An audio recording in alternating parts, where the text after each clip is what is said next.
I'm going to prepare you for Monday's stock market open. In fact, I'm going to give you some plays that I typically would give to my paid mentorship group, Options Trading University. I'm going to give those to you today for free because as a thank you to getting me to 30,000 subscribers. So let's jump into it. We're going to talk markets. I'm going to show you a monthly profit report on my main portfolio that I show here. As you can see, we're at 952,000, hitting record highs. And QQQ still hasn't even recovered yet. We're still underwater by like 3.5%, okay? So 952K here. We're gonna go to realized gain and loss, all right? Today, we closed out some Palantir leaps with the group. I entered these yesterday, got out of them today. 2,498 profit today, but let's go ahead and go to this month's profit report so you can see exactly, how we did this month. And this was actually pretty much a record month for me on short-term capital gains. We did $54,355 in profit, and we had only one little losing trade. So pretty awesome month, and that's exactly how we did it, but I'm not the only one doing it. As you can see here in Options Trading University, May 30th, one of our clients, Jason, I already interviewed him on our website, but he profited $104,000 this month. So pretty massive, just following my plays. Chuck here, Palantir leaps 2,700, Flute, Palantir leaps 1,600. So, Chad, 3,100 Palantir leaps, right? And then we even had Anoop give his profit report for the month with a 15% return on capital for the month. So massive results here in the group, just people posting their profits over and over. And if you want access to my trades, you want access to my leaps options, entries and exits, right here in the group, then click that first link down below in the description. Make sure to be grandfathered in because we are getting rid of our lifetime access and going to more of a yearly mentorship model. So that'll be the first link in the description. But let's go ahead and jump into it. Inflation rate slipped to 2.1% in April, lower than expected. So the personal consumption expenditures came in lower than expected. This is great. This is getting closer to the Fed's 2% inflation target to start lowering rates more aggressively, stimulating the economy and injecting more money into the equities market. So that is a big bonus for the stock market. And basically, to me, that really confirms that we are headed back up to 540. As I've been saying, every dip gets bought up today. If you looked at today's market, we dipped, right? QQQ kind of opened a little bit down and then went down further, right? And then retraced that whole down move to kind of flat today. So we're down, 0.16% on QQQ. And we're just kind of holding this nice steady uptrend line right here. And I think on any new economic data that comes out that's positive next week, especially next Friday, I think this market could really pop up back to that 540 level. And, then we'll see from there. But we aren't overextended by any means. A lot of people are saying, oh, this rally has been massive. This is the biggest rally we've seen in a long time. Well, we saw the 5th fastest crash in the stock market history, right? Not too long ago, right here. So, of course, the more violent the down moves, the more violent the up moves. That's what I always tell my group and I tell you guys. So, I'm definitely seeing us pop back to 540. So I'm playing more aggressively here as far as cash allocation. Now, if we look at the VIX, again, VIX is just kind of chilling above 18, between that 18-19 area, which is a very Goldilocks type of moment because there's still enough fear in the market to where the options premiums, like if you're selling put options like we are, you can collect a lot of income. There's still some fear in the market, right? But we're in a point where there's not so much fear that the market's just tanking. The market's kind of, melting up higher with people still kind of cautious, right? So what I expect is in the next 2 to 3 weeks, we will see a sub 15 VIX, okay? Maybe it'll hit 15 and bounce back up and then kind of breach that level, but I think we're gonna be going to sub 15 on the VIX. And at that point, obviously, I will have a lot more cash on the table just ready to deploy on any next market downturn. And I believe what we're gonna see is kind of a replication of what we saw back in July of last year, okay? We saw the market massively rip upwards. We had a nice little crash here, right? And how big was this crash? I'm actually curious. This crash was, let's just go from here. we had a nice little, it wasn't really a crash. It was like a 7.5% pullback, a nice healthy correction. Okay. And then we ripped upwards and we were overextended on the RSI, overbought on the RSI, as you could see. Okay. That's not where we're at now. We're not even close to that. So I do think that we will kind of rip up into July and then potentially in August have a nice little sell-off. Will it be a massive crash? Probably not, but we could see, a potential 10% correction if, let's just say, the China tariff deal doesn't kind of work out how we expected with Trump, okay? So, but until then, we have kind of a lot of upwards momentum going here that we could take advantage of. So give what the market, or take what the market gives you, and don't just be sitting on the sidelines, in fear, okay? There's already fear in the market. VIX at 18 is still elevated, all right? So that's kind of what I'm seeing there. And as far as I'm seeing on the, the treasuries kind of came down, the yields came down, which is good for the economy. People are kind of rotating back into bonds, which is great. And then the S5FI. So if we go to the S5FI on the weekly chart, okay, basically what this is the S&P 500 stocks above their 50-day moving average. We are not overextended at all. We're 70% of stocks are above their 50-day moving average, but we see this thing get as high as 90, 95 sometimes. Even up here, this got to 99, okay, back in June of 2020. Obviously, let's take a look back at July of 2024. That'll give us a better reading. This thing got up to like 78. So we still have some room to go. This thing could easily get to 80, maybe even 90 before we see another pullback on the markets, okay? So that's kind of this last leg up that I'm riding up to 540. And then once QQQ, hits that level, 540, that's where I'm gonna be more cautious. And even looking at the weekly chart, we just see massive strength and momentum. And if you look at the RSI, again, we're not even close to being overbought here. That, like we saw back in July of 2024. So we have some room to run. Once we hit the 540, we bounce back down, potential little correction that we take advantage of. And we'll just, obviously wait until then. But as far as individual stocks, we are going to get into that. But first, I want to go over the CME FedWatch tool. This is new data right here, okay? So since the inflation data that came in today, the CME FedWatch tool, which shows you the potential for interest rate cuts, it shows you the futures and predictions of the interest rate cuts. September is going to be for sure 93%. This is higher than when we saw it just a few days ago. It was at like 86. Okay, December 81%. So 2 cuts coming this year. Next year, this is what changed, is this third interest rate cut for next year went up to 55% in December. Okay, so 3 next year, 2 this year. Interest rate cuts means businesses can borrow at cheaper rates, consumers can borrow at cheaper rates, and the market is stimulated, more liquidity into the stock market. Now, as far as the economic calendar, next week, what to watch out for is Thursday. We have initial jobless claims, U.S. trade deficit, and then Friday is the most important because that's the U.S. unemployment rate. All right, so that's going to be a big one that could potentially push us up to 540 on QQQ. Now, before we jump into the 5 stocks that I'm going to show you that I'm playing next week, if you do want to make multiple 6 figures trading options, make sure to click that first link down below in the description to join me and 133 other high-level investors.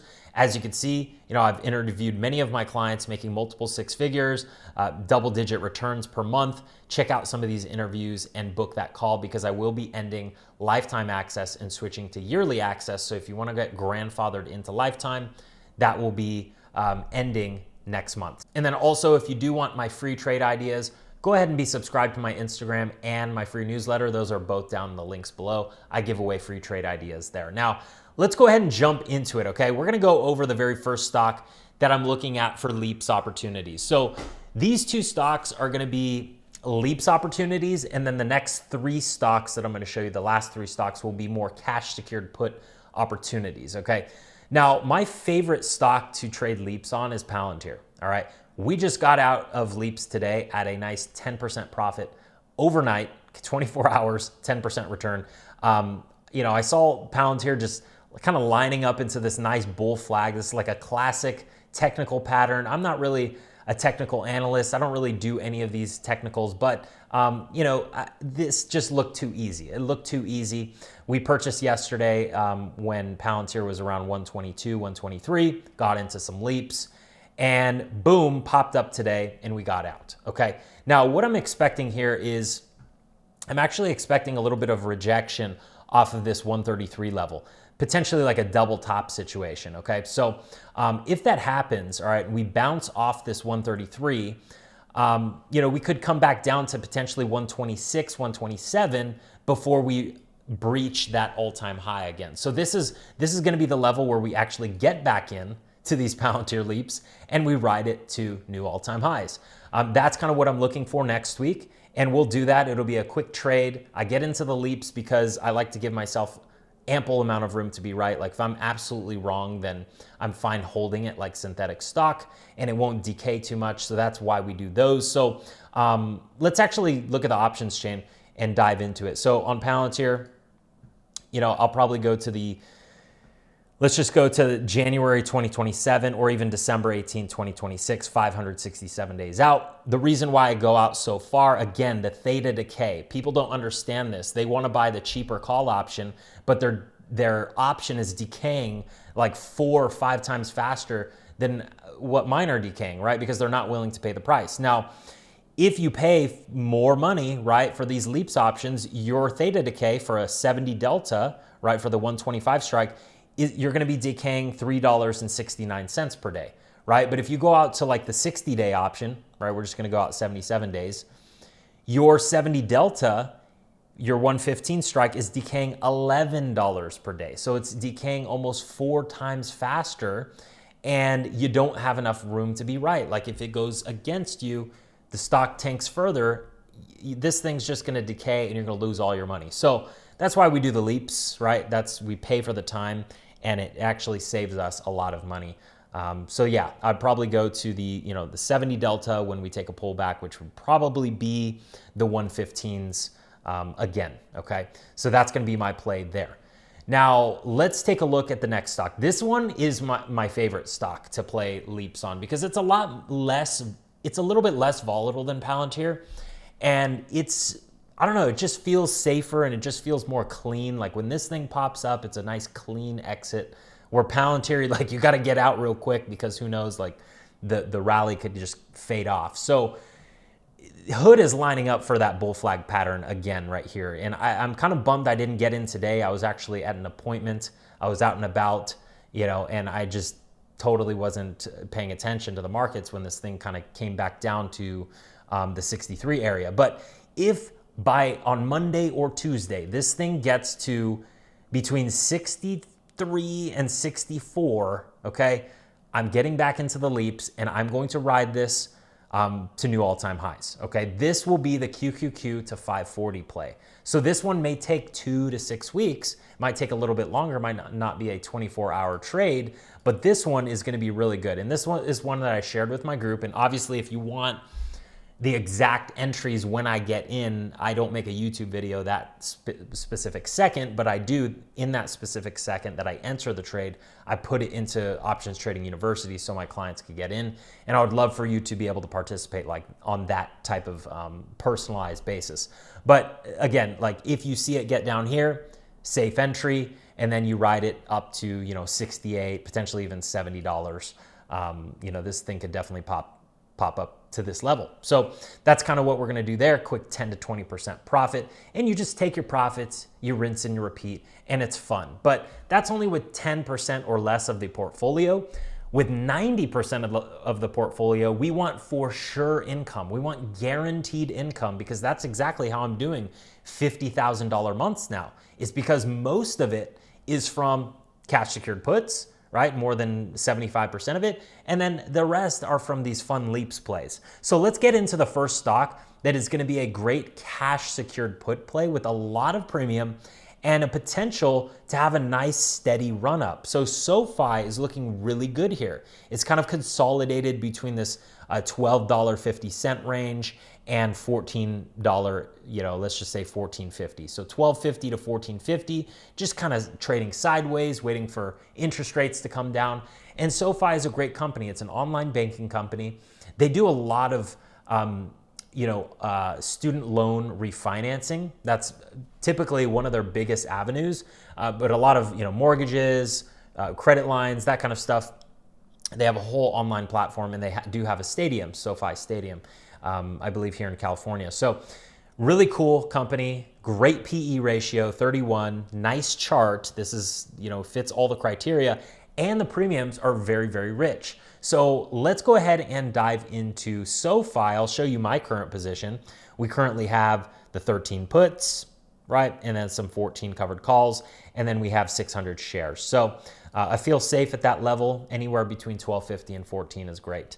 So what I would do is I would go out about, you could go out to the end of June, 28 days, and just go to the 30 delta. You could get pretty aggressive here, that 12.5 mark, which there's a lot of support there, okay? A lot of support here at 12.5. So, if this thing does head higher, at least, you have plenty of cushion there. But at the 12.5, let's see how much income we can collect here. So we're gonna collect about 40 bucks divided by 12.5, and that's about a 3.2% return, which is amazing return, right? Annualized, you'd get about 38% on your money. So you're beating the market by almost 4x. And if you're doing this monthly and compounding monthly, this is going to be closer to 45%. So, 3.2% return, amazing return, 30 delta, very safe stock, safe sector. And the stock doesn't really fluctuate much. It's just kind of going sideways right now, and it'll probably head higher in the next week or two. So really liking that 12.5 put,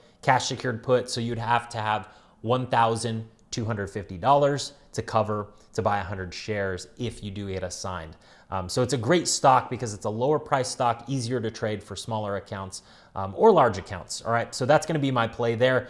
You could always go out to July, but in case you wanted that June income, go out 28 days and you'll be good there. All right, so that's SoFi. That's going to be one of my favorite cash secured put plays right now as far as safety, as far as quality of the company, and the premiums. All right, the next one's going to be Apple. The premiums are going to be lower here, but I just feel like this is a perfect opportunity to potentially get assigned on Apple, and if not, collect decent premiums here. Okay, because Apple is one of those behemoths that is always going to be around. It's a wonderful company. It's pretty much a monopoly, and it's just a great stock to be in. So let's take a look at the options chain. All right, I currently have the 200 puts that are not in the money yet, but if they do go in the money, great. I'd love to buy Apple at 200. I have the 190 puts that are currently up about 48%, and I'll probably hold on to those probably pretty close to expiration. So let's go to Apple, and for Apple, I'll probably go out to July. I'll probably go out 34 days just to get a little bit more income there. And you can go to the 35 delta, get pretty aggressive with Apple, which is the 195 strike. That's going to be pretty safe. And if you do get assigned, great, because you could ride this thing back up to like 220, 230 and then sell it. So let's do the math here. You're going to collect about 450 bucks, right, divided by 195. And that's about a 2.3% return in 34 days. So wonderful return. I know it's not as high as SoFi, but again, it's going to be a less volatile stock in the portfolio, and you're getting it towards the bottom right now. It's at a major discount. So 2.3%, wonderful. You multiply that by 12, 27% in a year on your money. So you're beating the market by 2.5, almost 3x, okay? So pretty safe stock there. I love Apple, and I love how it has all this negative news around it as far as Trump potentially putting on a 25% tax. Let's be real here. iPhones are not going to be made in America. It's just not feasible unless, right, AI robotics start making the iPhones here in America, which it could be around the corner. It could be closer than we think.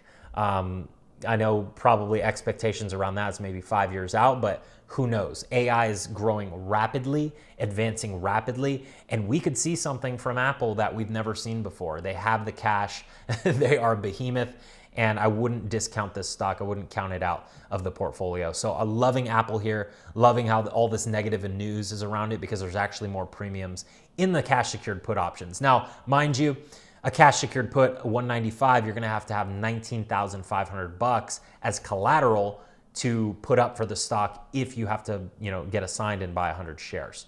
All right, so it's more for bigger portfolios. The last one is going to be HIMS. So HIMS here is looking actually pretty bullish because the selling volume is actually decreasing. We saw a nice big green candle today as far as buyers stepping in. And this RSI is kind of loading up to go back into the overbought range again. So we could see a nice big spike on HIMS. I got out of my LEAPS options. I don't like LEAPS on this stock because it just moves a little bit too wildly, like back and forth. And then also the bid-ask spreads are kind of wide. So I like cash secured puts here. So what I would do here is just take advantage of the high premiums. And it's a wonderful stock. If you look at the PE ratio, we're currently at 82. So wonderful stock, they earn money, positive earnings, and wonderful chart. So what I would do here on HIMS is, if you see my position, right, we have 8 49 puts, we have 5 48 puts, and 7 45 puts. I believe you could get down to the 45s, but let's go 28 days out. All right. And you can go safer on this stock. I would probably go between the 20 and 25 delta. We're going to be safe and go to that 21 delta and collect $175 at the $48 level. That's going to place us right here. Okay, so if we do get assigned, the stock would have to go below this line right here, which is from where it's at now. Okay, it would have to dump about 15% for you to get assigned. All right, so that's a great strike, very safe. And let's do the calculation on how much premium you're collecting. So you're collecting $175 divided by 48, and that's about a 3.6% return on a 20 delta. That's insane. That's super crazy. And then if you get the stock at that price, you get assigned, you could ride that thing back up for a nice 15% move on the upside. So tons of premium there. It's looking great. The market is looking absolutely phenomenal. The risk to the downside, okay, if we have some crazy news, who knows, like some crazy news, could we dump all the way back down here to 500? Yeah, we could. You could expect that on some horrible news, but you could also expect that if we do hit that level, there's going to be a lot of buying opportunity there, and we're probably going to bounce back up very aggressively. So this is a very low probability, probably a 5% probability that that's going to happen. 95% we just kind of melt upwards, okay, to this 540 level. So hope you enjoyed the video. Please give it a thumbs up as this helps boost it in the algorithm to get to more people. And I appreciate you being here. I'm going to link another video right here, and I'll see you on Monday. Take care.